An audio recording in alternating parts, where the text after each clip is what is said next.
ಕೊನೆದಾಗ ಏನು ಹೇಳ್ತೀರಿ ಅಂತಂದರೆ ಭ್ರಷ್ಟ ಸರ್ಕಾರಕ್ಕೆ ಮೊದಲನೇ ಹೆಸರೇ ಸಿದ್ದರಾಮಯ್ಯ ಅಂತ ಹೇಳ್ತೀರಿ. ವಾಲ್ಮೀಕಿ ಅಭಿವೃದ್ಧಿ ದುಡ್ಡನ್ನು ತಗೊಂಡೋಗಿ ತೆಲಂಗಾಣ ಚುನಾವಣೆಗೆ ಬಳಸ್ಕೊಂಡ್ರು. ಮೊದಲು ಕಾಸು ಕೊಡೋ ಟೈಮಲ್ಲಿ 4 ಬಸ್ ಬರೋ ಟೈಮ್ ಸರಿಯಾಗಿ ಇವಾಗ 1 ಗಂಟೆಗೆ 1 ಬಸ್ ಬರುತ್ತೆ. ಹಳ್ಳಿ ಕಡೆ ಬಸ್ಸುಗಳೇ ಬರಲ್ಲ, ಫ್ರೀ ಬಸ್ ಇದೆ ಬಿಡು ಅಂತೇಳಿ ಮೇನ್ ರೋಡ್ಗಳಲ್ಲೇ ಹೋಗ್ಬಿಡ್ತಾರೆ. ನಮ್ಗೆ ಸಿದ್ದರಾಮಯ್ಯನ ಹೇಳಿದ್ನು ಮಾಡ್ತೀನಿ ಅಂತೇಳಿ, ಓಲ್ಡ್ ಪಿಂಚನ್ನು ಜಾಸ್ತಿ ಮಾಡಲ್ಲ. ಹಿಂದಿನ ಸರ್ಕಾರದಲ್ಲಿ ಹಸು ಹಾಲು ಕರಿಯೋರ್ಗೆ 5 ರೂಪಾಯಿ ಕೊಡೋರು, ಆ ಅನುದಾನನೂ ಕೊಡ್ತಾ ಇಲ್ಲ. ಇವ್ರು ಕರೆಂಟ್ ಕೊಡ್ತಾ ಇದ್ದೀನಿ ಅಂತೇಳಿ ಒಳ್ಳೆ ಟೈಮ್ ಕಟ್ ಮಾಡಿಬಿಡ್ತಾರೆ. ಮಕ್ಕಳು ಓದ್ಕೊಳ್ಬೇಕು, ಕರೆಂಟ್ ಇರಲ್ಲ, UPSಗಳು ಹಾಕ್ಕೊಳ್ಬೇಕು. ಎಲ್ಲ ರೇಟ್ಗೆ ಜಾಸ್ತಿ ಮಾಡಿದ್ದಾರೆ. ಪ್ರತಿಯೊಂದು ತರಕಾರಿ, ದಿನಸಿ ಐಟಮ್ ಎಲ್ಲ ಜಾಸ್ತಿ ಮಾಡಿದ್ದಾರೆ. ಬಡವರು ಬಗ್ರು ಬದುಕೋದೇ ಕಷ್ಟ ಆಗ್ಬಿಟ್ಟಿದೆ. ಹೋಟ್ಲಲ್ಲಿ ಇವಾಗ ಹೋಗಿ ಮೊದಲು 10 ರೂಪಾಯಿ ಕೊಟ್ಟರೆ ಬೈಟಿ ಟೀ ಕೊಡೋರು, ಇವಾಗ 14 ರೂಪಾಯಿ ಮಾಡಿದ್ದಾರೆ. ಸರ್ ನಮಸ್ತೆ, ನಿಮ್ಮ ಹೆಸರು? ರಾಮಕೃಷ್ಣ ಹೆಗಡೆ ಅಂತ ಸರ್. ಸರ್, ಈಗ ರಾಜ್ಯದಲ್ಲಿ ಕಾಂಗ್ರೆಸ್ ಗೌರ್ಮೆಂಟ್ ಅಧಿಕಾರದಲ್ಲಿದೆ. ವಿಧಾನಸಭಾ ಚುನಾವಣೆಗಿಂತ ಮೊದಲು 5 ಗ್ಯಾರಂಟಿ ಯೋಜನೆಗಳನ್ನು ಘೋಷಣೆ ಮಾಡಿದರು. 5 ಗ್ಯಾರಂಟಿ ಯೋಜನೆಗಳು ಈಗ ಸಿಗ್ತಿದೆಯಾ ಸರ್? ಯಾರಿಗೆ ಯಾವುದು ಸಿಗ್ತಾ ಇಲ್ಲ ಸರ್. ಎಲ್ಲ ಸುಳ್ಳು ಭರವಸೆಗಳು ಕೊಟ್ಟು ಚುನಾವಣೆಗೆಲ್ಲ ಗಿಮಿಕ್ಸ್ ಮಾಡಿದ್ರು ಅಷ್ಟೇ.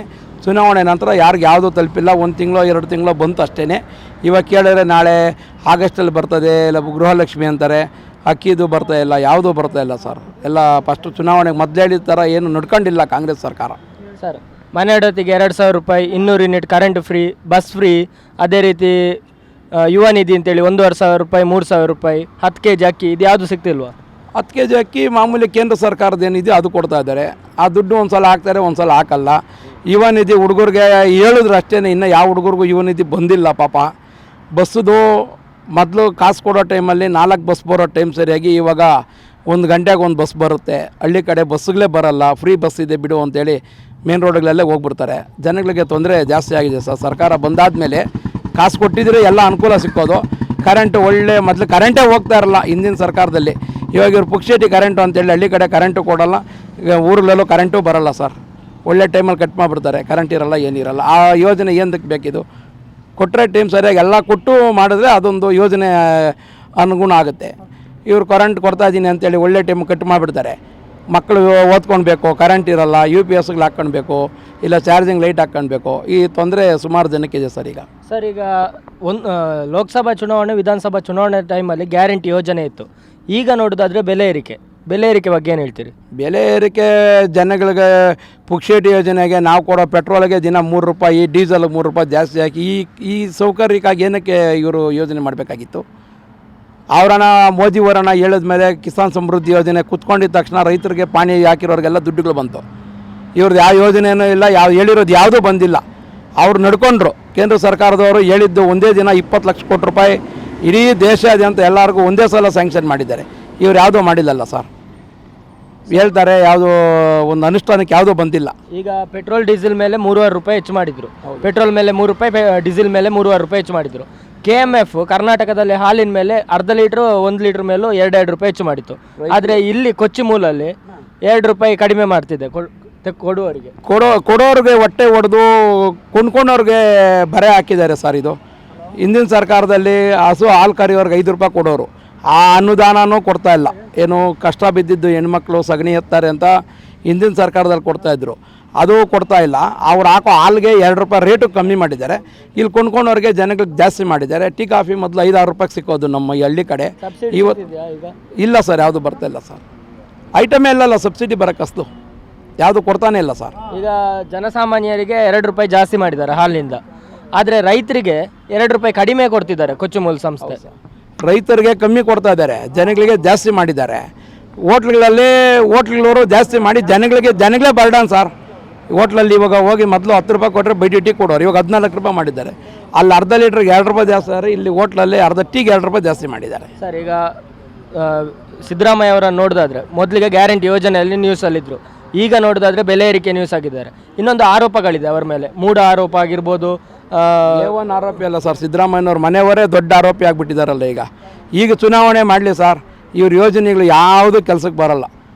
ಅದೆಲ್ಲೇ ಒಂದು 50 ಸೀಟು ಬರಲ್ಲ. ಏನೋ ಆವಾಗ ಒಂದು ಯೋಜನೆ ಕೊಡ್ತಾರೆ ಅಂತ ಹಾಕಿದ್ರೆ ಅಷ್ಟೇ, ಇವಾಗ ಏನೂ ಬರಲ್ಲ ಸರ್ ಅವರು. ಅಲ್ಲ ಸರ್, ಈಗ ಸಿದ್ದರಾಮಯ್ಯ ಅವರು ಮೂಡ ಸೈಟಲ್ಲಿ ಸುಮಾರು 5,000 ಕೋಟಿ ಹಗರಣ ಮಾಡಿದ್ದಾರೆ. ಅವ್ರ ಮನೆ ಹೆಸರಲ್ಲಿ 20 ಸೈಟ್ ಮಂಜೂರಾಗಿದೆ. ಏನಕ್ಕೆ ಬೇಕು? ಎಂಟಿವರೆಗೆ ಏನಕ್ಕೆ ಸರ್ ಬೇಕು? ಯಾರೋ ಬಡಬಗ್ಗರಿಗೆ ಕೊಡಬೇಕು ಸೈಟ್ಗಳು. ಅವ್ರ ಮನೆಯವರೇ ತಗೊಂಬಿಟ್ಮೇಲೆ ಇನ್ನೇನಿದೆ? ಭ್ರಷ್ಟ ಮಾಡಬೇಕು ಅನ್ನೋ ಲೆಕ್ಕಾಚಾರಕ್ಕೆ ಮುಖ್ಯಮಂತ್ರಿಗಳು ಈ ಕೆಲಸ ಮಾಡಿದ್ದಾರೆ ಸರ್. ಈಗ ಏನು ಹೇಳ್ತೀರಿ ಸಿದ್ದರಾಮಯ್ಯ ಅವರಿಗೆ ಕೊನೆದಾಗಿ ಏನು ಹೇಳ್ತೀರಿ ಅಂತಂದರೆ ಭ್ರಷ್ಟ ಸರ್ಕಾರಕ್ಕೆ ಮೊದಲನೇ ಹೆಸರೇ ಸಿದ್ದರಾಮಯ್ಯ ಅಂತ ಹೇಳ್ತೀರಿ. ಅವರು ಮಾಡಿರೋದು ಇದು ಸರಿ ಇಲ್ಲ ಸರ್. ಅವ್ರ ಮನೆಯವ್ರಿಗೆ ಮಂಜೂರು ಆಗಬಾರ್ದಾಗಿತ್ತು, ಅವರೇ ತಗೊಂಡು ತಪ್ಪು ಮಾಡಿದ್ದಾರೆ ಸರ್. ಈಗ 1.5 ವರ್ಷದ ಅವರ ಅವಧಿಯಲ್ಲಿ ನೋಡೋದಾದ್ರೆ ವಾಲ್ಮೀಕಿ ಸಮುದಾಯದ ಹಣದ ಹಗರಣ ಇದೆ, SC ST PST ಮೀಸಲಾತಿ ಹಗರಣ 18% ಅನುದಾನ ಕೊಡ್ತಾ ಇದ್ದಿದ್ದು ಎಲ್ಲ ನಿಲ್ಲಿಸ್ಬಿಟ್ರು. ವಾಲ್ಮೀಕಿ ಅಭಿವೃದ್ಧಿ ದುಡ್ಡನ್ನು ತಗೊಂಡೋಗಿ ತೆಲಂಗಾಣ ಚುನಾವಣೆಗೆ ಬಳಸ್ಕೊಂಡ್ರು. ಎಲ್ಲ ಮಾಡಿ ಎಲ್ಲ ವಾಲ್ಮೀಕಿಗೂ ಇಲ್ಲ SC STಗೂ ಯಾರಿಗೂ ಬೆಲೆ ಇಲ್ದಿರ ಮಾಡಿಬಿಟ್ಟಿದ್ದಾರೆ ಸರ್ ಸಿದ್ದರಾಮಯ್ಯ ಸರ್ಕಾರದಲ್ಲಿ. ಈಗ ಏನು ಹೇಳ್ತೀರಿ ಕೊನೆಯದಾಗಿ ಸಿದ್ದರಾಮಯ್ಯ ಅವರಿಗೆ? ಸಿದ್ದರಾಮಯ್ಯನವ್ರಿಗೆ ವೇಸ್ಟ್ ಅಂತ ಹೇಳ್ತೀರಿ ಡೈರೆಕ್ಟಾಗಿ, ಅಷ್ಟೇ, ಇನ್ನೇನಿಲ್ಲ ಸರ್, ಅಷ್ಟೇ. ಸರ್ ನಮಸ್ತೆ, ನಿಮ್ಮ ಹೆಸರು? ಪ್ರಸನ್ನ ಕುಮಾರ್ ಅಂತ. ಸರ್, ವಿಧಾನಸಭಾ ಚುನಾವಣೆ ಸಂದರ್ಭದಲ್ಲಿ ಕಾಂಗ್ರೆಸ್ 5 ಗ್ಯಾರಂಟಿ ಯೋಜನೆ ಕೊಟ್ಟಿತ್ತು, ಅದೆಲ್ಲ ಸಿಗ್ತಿದ್ಯಾ? ಯಾರಿಗೂ ಬಂದಿಲ್ಲ ಸರ್ ಅಮೌಂಟು. ಈಗ ಮನೆ ಇಡೋತಿಗೆ 2,000 ರೂಪಾಯಿ ಅದು ಬಂದಿಲ್ಲ ಸರ್. ಕೆಲವ್ರಿಗೆ ಬಂದಿದೆ, ಕೆಲವ್ರಿಗೆ ಬಂದೇ ಇಲ್ಲ. ಕೆಲವ್ರು ಫಂಕ್ಷನ್ ಕಾಸಲ್ಲಿ ನಿಲ್ಸಾಕಿದ್ದಾರೆ ಪಾಪ. ಈಗ ಅಭಿವೃದ್ಧಿ ಕೆಲಸ ಇಲ್ಲಿ ಯಾವುದೂ ಆಗಿಲ್ಲ ಸರ್, ಇನ್ನು ಯಾವುದೂ ಮಾಡಿಲ್ಲ ಸರ್. ಇಲ್ಲಿ ನೋಡಿದ್ರೆ ಇಲ್ಲಿ MLA ಪ್ರದೀಪ್ ಈಶ್ವರ್ ಅವರು ಇದ್ದಾರೆ, ಇಲ್ಲಿ ಕೆಲಸ ಎಲ್ಲ ಹೇಗೆ ಮಾಡಿದ್ದಾರೆ? ಯಾವುದೂ ಆಗಿಲ್ಲ ಸರ್, ಇನ್ನು ಏನು ಕೆಲಸ ಮಾಡಿಲ್ಲ ಅವರು. ಏನು ಕೆಲಸ ಮಾಡಿಲ್ಲ? ಯಾವ ಕೆಲಸನೂ ಮಾಡಿಲ್ಲ ಇನ್ನು. ಬೆಲೆ ಏರಿಕೆ ಬಗ್ಗೆ ಏನು ಹೇಳ್ತೀರಿ? ಈ ಎಲ್ಲ ರೇಟ್ ಜಾಸ್ತಿ ಮಾಡಿದ್ದಾರೆ. ಮೊನ್ನೆ 3 ರೂಪಾಯಿ ಜಾಸ್ತಿ ಮಾಡಿದ್ದಾರೆ ಡೀಸೆಲ್ ರೇಟು, ಪೆಟ್ರೋಲ್ 3 ರೂಪಾಯಿ ಮಾಡಿದ್ದಾರೆ. ಹೆಂಗೆ ಸರ್ ಬದುಕೋದು ನಾವು?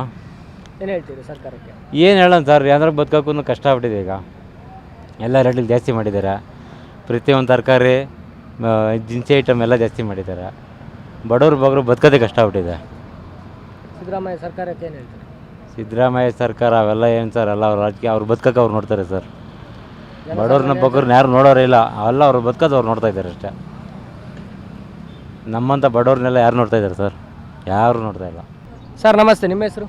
ನಮ್ಮ ಹೆಸರು ಚಿಕ್ಕನಾಣಪ್ಪ ಅಂತ. ಸರ್, ಗ್ಯಾರಂಟಿ ಯೋಜನೆ ಎಲ್ಲ ಕೊಟ್ಟಿದ್ರು ವಿಧಾನಸಭಾ ಚುನಾವಣೆ ಸಂದರ್ಭದಲ್ಲಿ, 5 ಗ್ಯಾರಂಟಿ ಯೋಜನೆ ಸಿಗ್ತಿದೆಯಾ ಸರ್? ಈಗ ಸಿಕ್ಕೈತೆ ನಮ್ಗೆ ಅದು ನಮ್ಮ ಕೈಗೆ ಬರೇ ಇಲ್ಲ. ನಮಗೆ ಹ್ಯಾಂಡಿಕ್ಯಾಪರ್ಕ ನಿಮ್ಗೆ ಜಾಸ್ತಿ ಮಾಡ್ತೀನಿ, ಆಫೀಸಲ್ಗೂ ದುಡ್ಡು ಬರ್ತದೆ, ಅವರೇ ತಿಂದಾಕ್ತಾ ಇದ್ದಾರೆ. ನಮ್ಗೆ ಪಿಂಚಣಿನೂ ಜಾಸ್ತಿ ಮಾಡಿಲ್ಲ. ನಮ್ಗೆ ಸಿದ್ದರಾಮಯ್ಯನ ಹೇಳಿದ್ನು ಮಾಡ್ತೀನಿ ಅಂತೇಳಿ, ಆ ಓಲ್ಡ್ ಪಿಂಚಣಿನೂ ಜಾಸ್ತಿ ಮಾಡಿಲ್ಲ. ಆಮೇಲೆ ಹ್ಯಾಂಡಿಕ್ಯಾಪರ್ದು ಆಫೀಸ್ಗೆ ಬಂದು ಅವರೇ ಮಿಂಗ್ದವರೇ ನಮ್ಗೆ ಕೊಡ್ತಾ ಇರಲಿಲ್ಲ. ನಮ್ಗೆ ಈಗ ಮನೆ ಇಡೋತಿಗೆ 2,000 ರೂಪಾಯಿ, 200 ಯೂನಿಟ್ ಕರೆಂಟ್ ಫ್ರೀ, 10 kg ಅಕ್ಕಿ ಫ್ರೀ, 10 kg 5 kg ಕೊಡ್ತಾ ಇದ್ದಾರೆ. ಎಲ್ಲ ಸಿಗ್ತಿದೆ ಅದು. ಹ್ಞೂ ಸರ್, ಈಗ ಅಭಿವೃದ್ಧಿ ಕೆಲಸ ಎಲ್ಲ ಹೇಗೆ ನಡೀತಿದೆ ಇಲ್ಲಿ ಚಿಕ್ಕಬಳ್ಳಾಪುರದಲ್ಲಿ ಪ್ರದೀಪ್ ಈಶ್ವರ್ ಅವರ ವಿಧಾನಸಭಾ ಕ್ಷೇತ್ರದಲ್ಲಿ ಯಾವ ಥರ ಕೆಲಸ ಇದೆ? ಅದೇ ಅವರು ಏನು ಬೇಕೋ ಅದು ಸಪೋರ್ಟ್ ಮಾಡ್ತಾ ಇದ್ದಾರೆ. ಏನು ಬೇಕೋ ಸಪೋರ್ಟ್ ಮಾಡ್ತಾ ಇದ್ದಾರೆ. ಯಾರನ್ನ ಹೋಗಲಿ ಇಂಥ ಏನನ್ನ ಕೆಲಸ ಬೇಕಂದರೆ ಸಪೋರ್ಟ್ ಮಾಡ್ತಾ ಇದ್ದಾರೆ. ಮಾಡ್ತಾ ಇದ್ದಾರೆ. ಟಿವಿ ವಿಕ್ರಮ, ದೇಶ ನಿಮ್ಮ ಕೈಯಲ್ಲಿ. ಈ ಕಾರ್ಯಕ್ರಮ ನಿಮಗೆ ಇಷ್ಟ ಆಗಿದ್ದಲ್ಲಿ ಲೈಕ್, ಶೇರ್ ಹಾಗೂ ಕಮೆಂಟ್ ಮಾಡಿ. ಟಿವಿ ವಿಕ್ರಮದ ಕಾರ್ಯಕ್ರಮಗಳನ್ನು ನಿರಂತರವಾಗಿ ವೀಕ್ಷಿಸಲು ಸಬ್ಸ್ಕ್ರೈಬ್ ಮಾಡಿ, ಬೆಲ್ ಐಕನ್ ಒತ್ತಿ.